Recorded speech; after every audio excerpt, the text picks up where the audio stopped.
Posachedwapa tikuonesani ena mwa interview amene adachita nawo atangomaliza Nsonkhano wa paki umene umachitika mu mzinda wa Blantyre, ndipo Nsonkhano umenewu adayitanisa akuluakulu akumabungwe akuzipani komanso ama institution osiyanasiyana, ndipo kumeneku kudali kukambirana nkhani zikuluzikulu zimene zingamange maziko abwino makamaka pa zisankho zimene zikubwera pa 16 September chaka chomwe chino. Takhalani mumve kuti ma interview amenewo adacheza nawo pamene anamaliza Nsonkhano umenewu anauona motani. As a party, DPP, what message are you going with? Indeed, we have just finished our conference and it has been a successful one.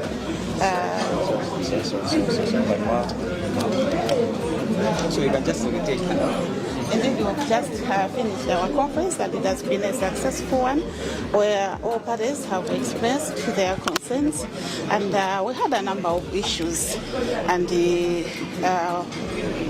just to give an example, like the issue to do with the electoral process, we've talked with MEC that we're not happy, we're not comfortable with the mathematics system, and we would want this system to be removed from our process, and we want to use manual as what we did in 2019 and 2020. And I hope and believe that MEC has listened to our concerns, and they're going to make a decision, because they said they cannot make decision in this conference, but they will sit down with our Secretary Generals and they will discuss and map the way forward. And we had also the issue to do with electoral violence, and as you're aware that we have some places where they've been labeled as red flag hotspots. So we've also discussed with the police that they should ensure that Malawians are protected, especially women and children, because whenever the violence are happening, women and children are the one affected. So we don't want to have violence this time around. We want a free and fair elections, and Malawians needs to be protected. So the Inspector General has assured us that she will going to arrest all the perpetrators, and she will make sure that there is peace in the country. And we had other issues where kunena kuti city lomasuka ndiokondwa ndi mathematics system chifukwa cha mbiri yake imene tayimva kumaiko kwina kumene swagwiritsa ntchito kuti yakhala chipsinjo kwambiri, yakhala yosokoneza ma results. Chifukwa chake Malawi ambiri akudandaula, ndipo ife ngati DPP tadandaulira kuti system imene ichotsedwe, ndipo MEC chair anatsimikizira nyumba ino kuti nyumba ino ndiyo kwambirana, koma akhala ndi nthawi yokakumana ndi zipani kumene akapange decision, ndipo ndi chikhulupiriro kuti akakumana decision ipangidwa kuti tonse tiyendere limodzi, chifukwa chisankho chimayenera onse okhuzidwa akhale omasuka. Nde ife kuti timasuke tikupempha kuti atichosere system imeneyi ndi kugwiritsa ntchito system imene agwiritsa ntchito mu 2019 komanso 2020, kuti anzathu amene ali mboma akhale pa mpando anagwiritsa ntchito system imene yowerenga ndi manja kupereka maumboni ma monitors zonse zofunikira. Komanso tinakambanso ku nkhani ya chitetezo kumene Inspector General anatsimikiza kuti aonesesa kuti dziko muno mukhale chitetezo, titetezedwe makamakaso amayendiyana mukudziwa mukakhala zipolo wenziko opsinjika amakhala amayindiyana. Choncho anatitsimikiza kuti aonetsetsa kuti chitetezo chikhalepo, komanso onse olakwira malamulo akhala akumangidwa, komanso akhala pansi ndi zipani kuonesesa kuti kuyankhulana kukhalepo. Ife tikunena kuti tikufuna mtendere ngati DPP ndi chipani chokonda mtendere. Zangokhala zodandaulisa kuti nthawi zina anthu amene amatsogolera ziwawa ndi amenenso amatsogolera kuloza chala anzawo.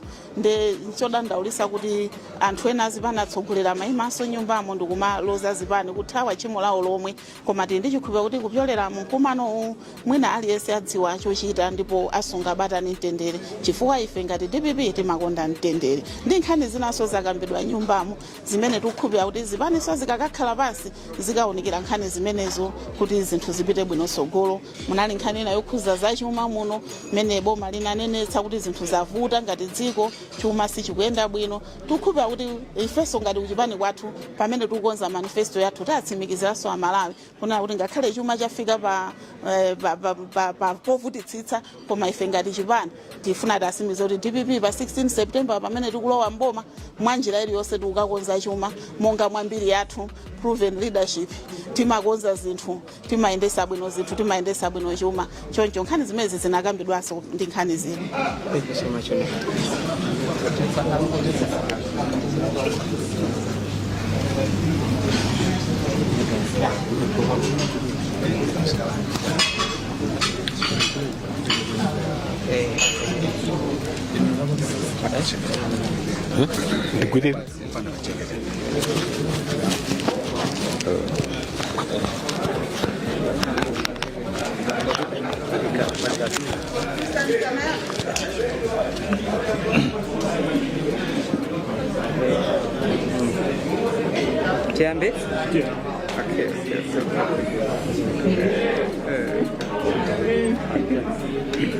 Right. So, as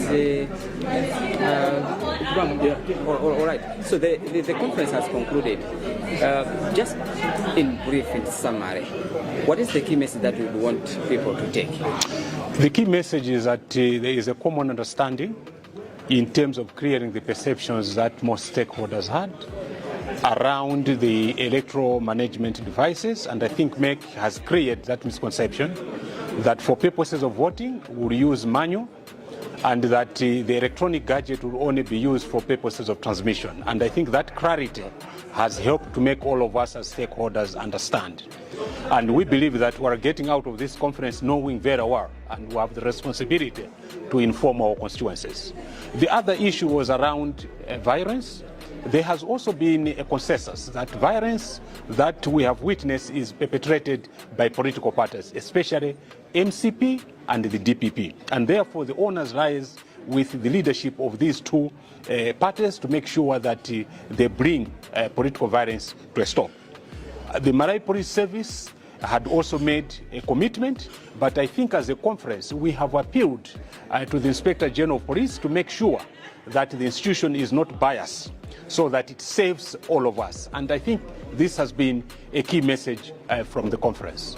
Mwina ngati niwe ndokutira kuti ndimeneza endera mtenga memupita nawo. Tinene kuti timabwera kunoko tili ndi mafunso ambiri. Tithokoze kuti nsonkhano uno wathandizira kuti zina ndi zina zimene zinali zosamveka zimveke. Nkhani yayikulu inali ya kavotedwe.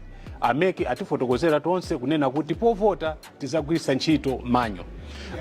Imene inali nkhani yayikulu kwambiri makamaka kuzipani. Tukhulupirira kuti mukufotokozera kwawo kwathandizira kuti tonse timvesese komanso titenge kutenga umenewo ndikupereka kwa Malawi. Nkhani ina yayikulu inali nkhani yokhuza ziwawa.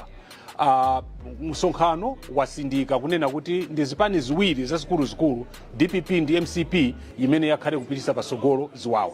Ndipo conference yapemphanso atsogoleri a zipani ziwirizi kuti athandizire kuti ziwawa zichepe mu dziko muno. Koma mwapadera conference yapemphanso office ya Inspector General of Police kuti pogwira ntchito yawo ndi anyamata awo asakondere mbali chifukwa polisi imayenera kutumikira tonse.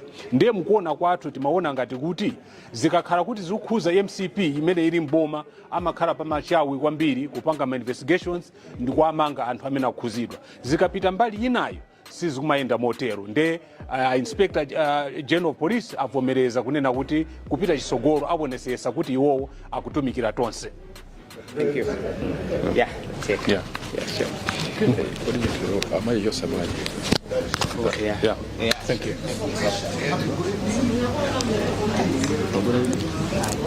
Apa ndi mmene tatsirizira kumano umene unali kuno ku Blantyre pamene APAC amakumana amatika 6 anayaka amati 6th PAC all inclusive conference. pakambidwa zambiri zimene anthu akambirana mkati muno malingana ndi apaki ane akewo anali ndi mfundo zitatu zenizeni zimene amafuna kuti zipangidwe address. Mfundo yoyamba inali ya chitetezo, kuti kodi kumene anthu akuyandikira kuvota pa 16 September pano chitetezo chizakhala chotani, apolisi akonzekera motani. Panali nkhani ina imene anthunso anayidandaula kwambiri yokhuza kagwisidwe ntchito ka makina amene angazagwisidwe ntchito povota, imene akumati imene inapangidwa ndi asthmatic. Nkhani imene yakambidwanso bwino, ndipo Malawi Electoral Commission afotokoza momveka bwino kuti mashina amenewa amene akumati ma EMDs sazagwisidwa ntchito povota. Kuvota azakhala manyo, china chilichonse chizakhala mwa njira zake mene zimakhalira nthawi zonse. Komanso panali vuto lina limene anthu amadandaula ku nkhani ya zachuma. Anthu amati kodi boma pali chiyembekezo choti boma likhati ndi ndalama kuti lizathe kupereka ku zisankho zimenezi. Pali nkhani ya kusowa kwa mafuta.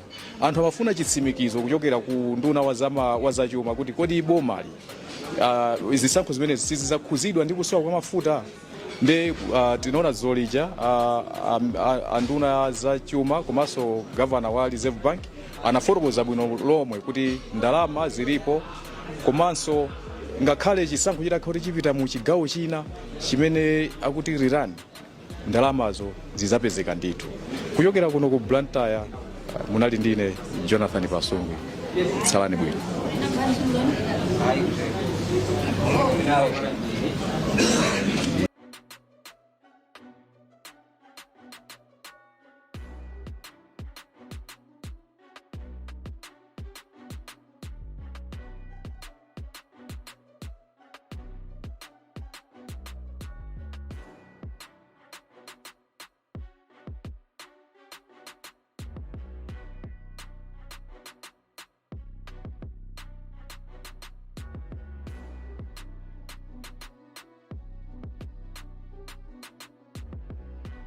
Then if you are not a good person. And if you want to have a good country, you must first of all be a good person yourself. And keep in mind what you already know.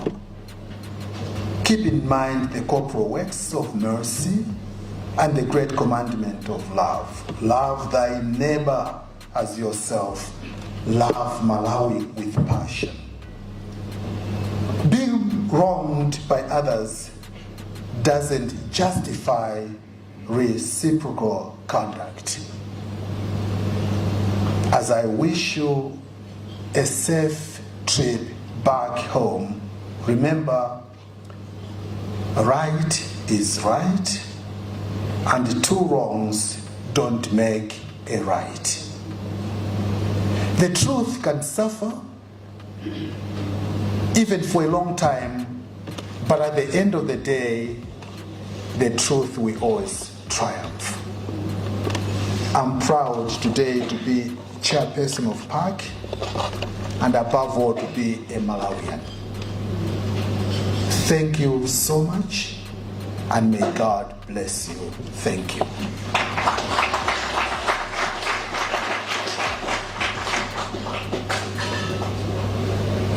Let us pray. Our Father and our God, we come before the throne of grace this evening. We are so thankful, Father, that we came together as Malawians under one roof to discuss very sensitive matters that relate to the well-being of our country. We are thankful, Father, that you allowed us to come together and discuss peacefully with one mind, one heart, to see that the elections that are done this year are peaceful, orderly, transparent, and that everybody has a chance to vote for a candidate of their choice. We are grateful that we come to the end of this conference even agreeing on the community of this conference. As we leave this place, we pray, may your grace be upon each one of us. May you give us all shining mercies as we go to our very various places of the whole. For we ask in the name of our Lord Jesus Christ. Amen.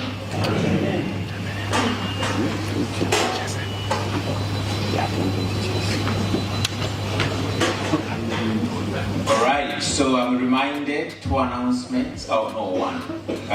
Refreshments are served, so please help yourselves.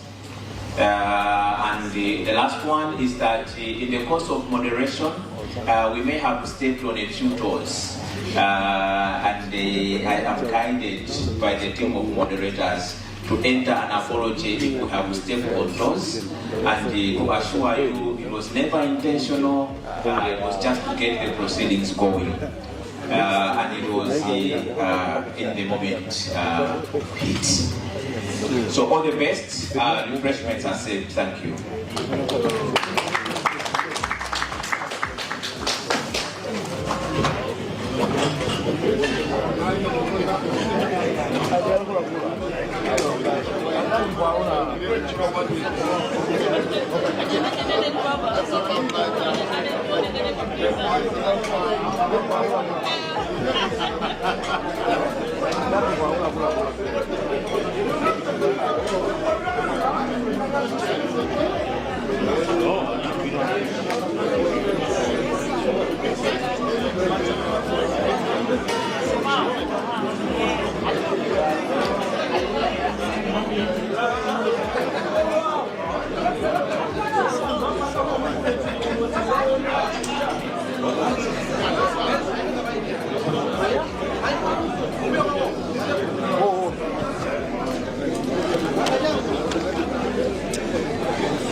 So, Professor, the conference has just concluded.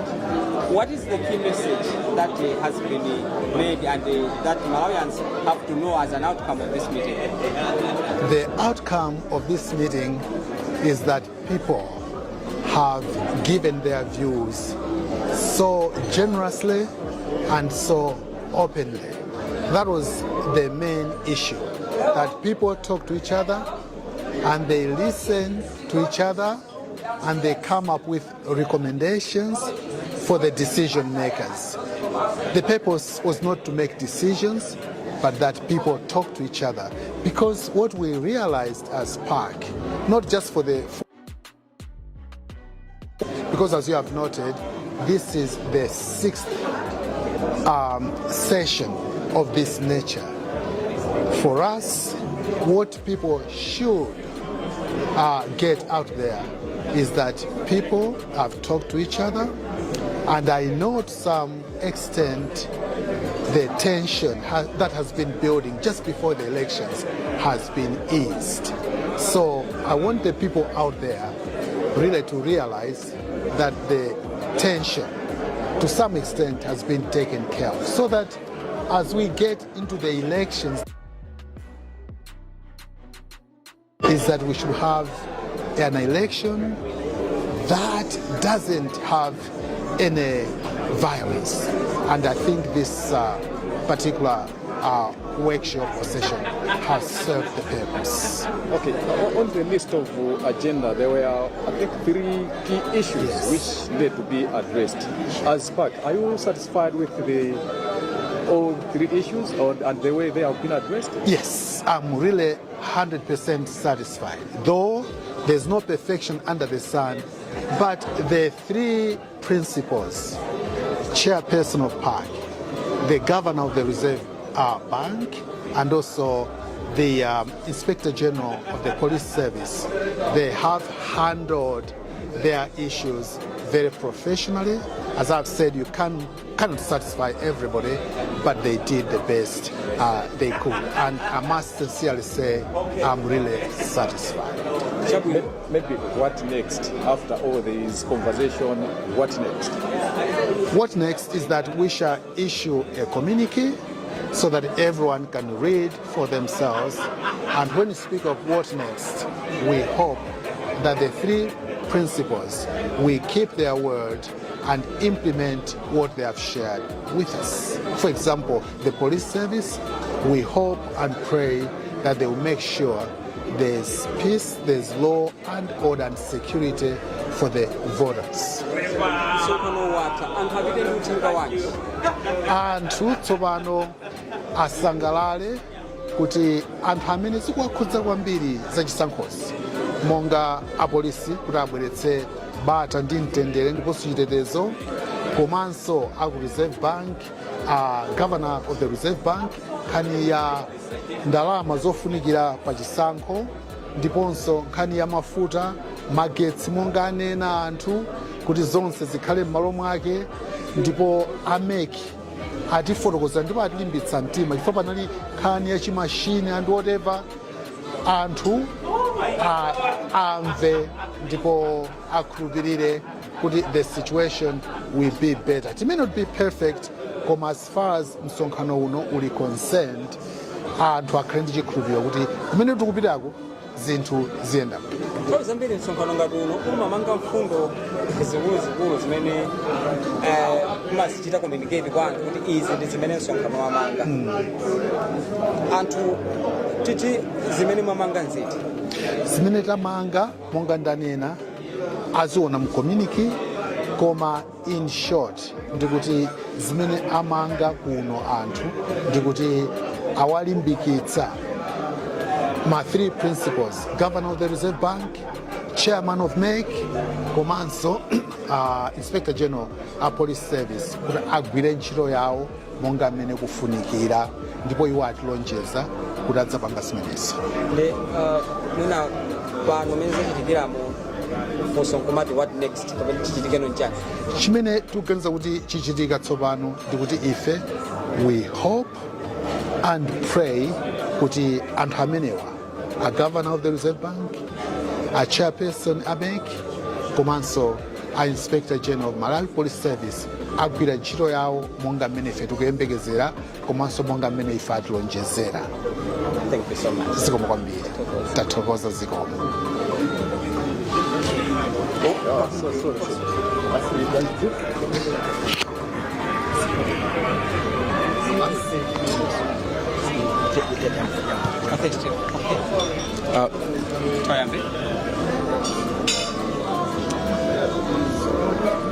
Muiga.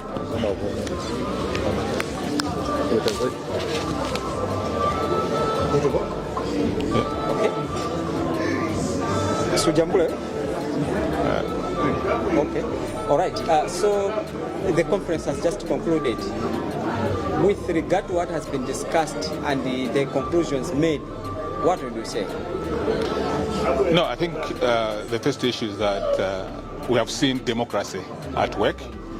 I think the meeting has created a lot of issues, but also has raised a lot of recommendations to make sure that we have a free and credible elections. I think it is important to say that MEC did also a great work in terms of the presentations, specifically on some of the contentious issues on what they call systematic voting machine. I think the message was very clear that political parties were engaged through and through, and we got that information in this room. But also that we have had a lot of disinformation or misinformation that can lead to vote apathy in the upcoming general elections. So we are happy that Malawi Electoral Commission was able to clarify that. But I think there are some specific messages going to the Malawi Electoral Commission to make sure that MEC is transparent enough, but also is professional enough in the management of these elections. But also one key issue is on the political violence that has been going on in this country. I think the message was very clear to the political parties, but as well to the Malawi Police Service. I think what is key is to make sure that Malawi Police Service is able to investigate, but also is able to arrest perpetrators of violence. We want the rule of law. So the message was very clear, and we expect the Malawi Police Service to live by their word. But also would want the political parties to live by their word, because there was clear message that there were people, or there are people behind these political violences in terms of sponsoring them. So we expect going forward political parties to do their campaign based on issues, not based on violence. I think there was a clear message on that. I think we are happy that going forward we have reached that consensus. But I think what is more important is to implement what this conference has agreed. But in summary, we have seen democracy at work, regardless the differences, regardless the issues that have been raised for the past 2 days. Police raised the issue that some of the CSO, you are not fighting for human rights rather, but the interest of the sponsors. Are you in agreement with that? Yeah, I think the civil society space has been polarized. There are individuals who just pop up from nowhere. And there are individuals who are sponsored by political parties. They don't have even offices. They have briefcase organizations. I think this message is going to everyone, because whenever you're talking about political violence, even in the event that you're organizing demonstrations, as civil society leaders, you're supposed to adhere to the laws of this country, to make sure that we have peaceful demonstrations. So whenever you're exercising that right, we are supposed to follow the laws of this country. So it's true that we have a lot of bogus civil society organizations in this country. Chabuno mwachidule muna mchichewa nsonkhano ndumene ufundo zamangidwa mungaombe njipoti. Choyamba nayamikira apaki kuti anapangisa nsonkhano umenewu. Nsonkhano umenewu nditu waonika nkhani zosiyana-siyana, komano nkhani zikulu zimene tingatenge pano. Yoyamba ni nkhani ya ma-elections. Mbuyo mwa Malawi amauzidwa kuti kuli makina osabera chisankho, komano ameki anagwira ntchito yabwino kutionetsa kuti makina amenewa ndiovotera kapena zagwira ntchito yanji, komanso anagula kudzera ndondomeko iti. Ndiye ndithu anthu anamvetsetsa kuti azipani anazipanga ingenji mpaka kugula makina amenewa. Komanso nkhani ya mabodza mwina mwapereka information yolakwika kwa Malawi ndithu inakhuzidwa. Ndiye ayamikire ameki pobwera poyera mmene anagulira makina amenewa. Komanso akunena kuti makina amenewa sikuti tizayuza povotera kapena tizivota mmene timavotera kale, komano kusiyana zakuti mwina azayuza powerengera, komanso anthu azawerenga physically. Chimene mwina Malawi ambiri akhulira nacho ndithu chagwira mtima, komano kupita chitsogolo ameke apemphe kuti aonetsetse kuti zimene zakambidwa kuno muli mfundo zosiyanasiyana zimene zingalimbikitse chisankho chimene chikubwerachi kuti chizakhale chokomera amalawi amene akuvotawo kuti asankhe atsogoleri awo. Komanso nkhani yayikulu, uthenga waukulu kwa apolisi ndi wakuti asatengere mbali, azimanga wina aliyense amene akukhuzidwa ndi ziwawa. Komanso andale tiyeni ndithu tiawuze amene amatisatira kuti asamapange ziwawa. Apolisi ananena kuti ndumboni kuti pali ena inomenyera ufulu omwe mumakhala kuti simumenya ufulu wonse wa Malawi koma mwina kutumikira omwe amakupasani ndalama. Kodi nkhani imene ndiona? I think we have bogus civil society leaders.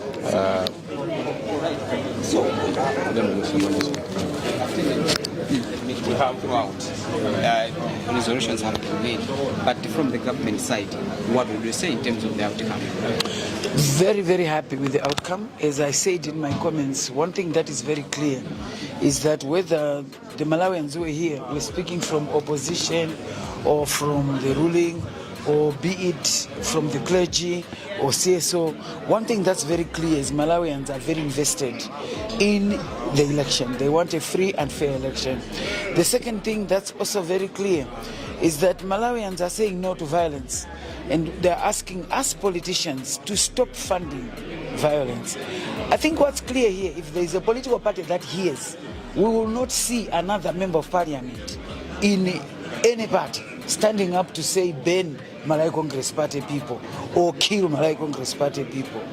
We will not again lose two people like what Malawi Congress Party went through.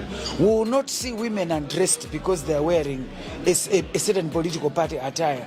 We shall not see political violence because Malawians, the ones whom we want to vote for us, are saying they do not want political violence. The other thing that's very clear from the outcomes of this is people want a good economy. And I want to say, coming from government, I'm very proud of the presentation that was made by the governor. He explained clearly why we are where we are and what is going to be done and what is being done right now for us to get out of it. There were many people out there who were thinking that IMF has cut ties with us. It was made very clear that they're actually jetting in this Thursday to come and have further talks. The meaning of suspending of talks was actually explained. I, for one, I think this meeting has gone a long way to clear misconception, because the other issue is, in this era of fake news, misconception and misinformation has been used as a tool to fight especially government. So this meeting with everybody here clarified exactly what's going on with the economy, why do we have forex challenges, what is being done to cure those forex challenges, what are we doing to make sure that we have a good economy.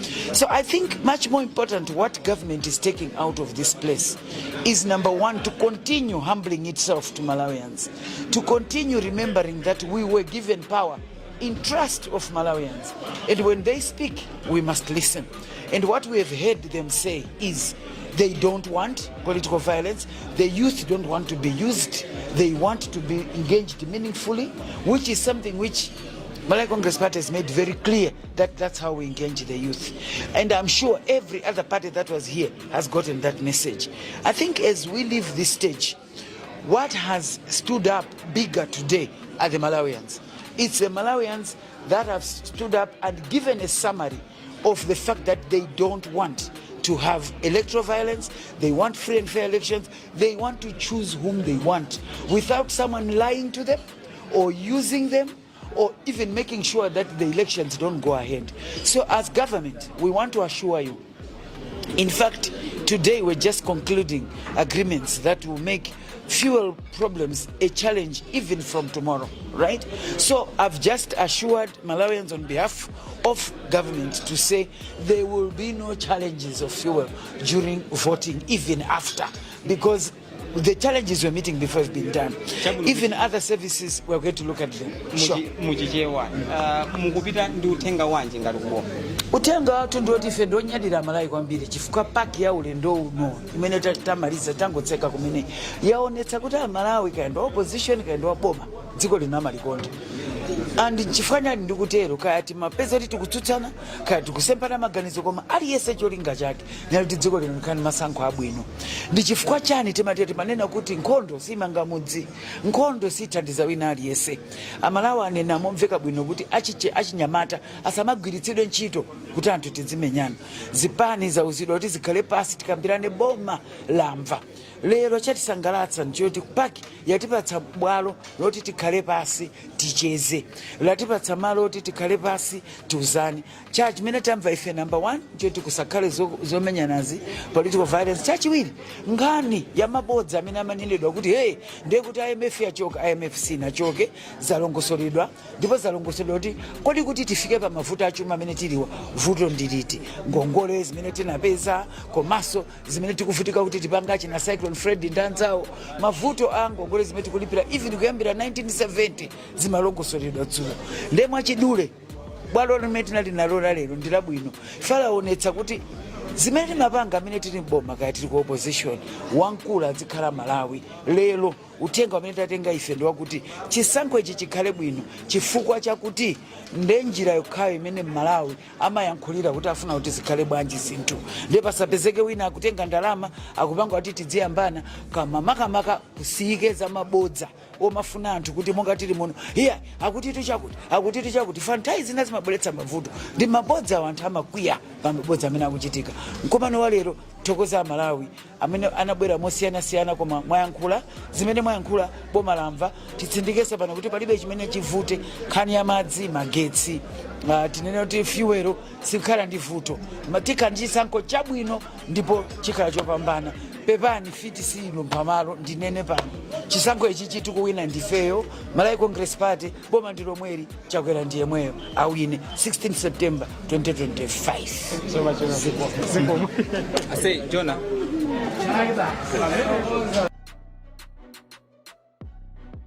Inkhani manager mayembekezanso kuti tikupaseni mpata a director akafufuze funso lina manena kuti kumakhala zionetsero zopanda chilolezo. Pa 7 November 2024 tinalemba kalata not 7 pa 17 November wauza bwana mkubwa kunena kuti malinga ndi malamulo tifuna tipange zionetsero zopanda mtendere mafuta mziku muno mulibe. Abwana mkubwa anachita stakeholders conference office kwao apolisi mnakambirana tinkafuna tipange ma demonstration pa 19 munatiuza kuti pa 19 a president apita ku Luana ife ngati anthu malamulo tidamvera ndipo tidasankha tidakwiza matemo tipanga pa 25 linali mande anthu ankatiseka kuti matemo opanga mande akuti koma tinafuna kulemekeza malamulo.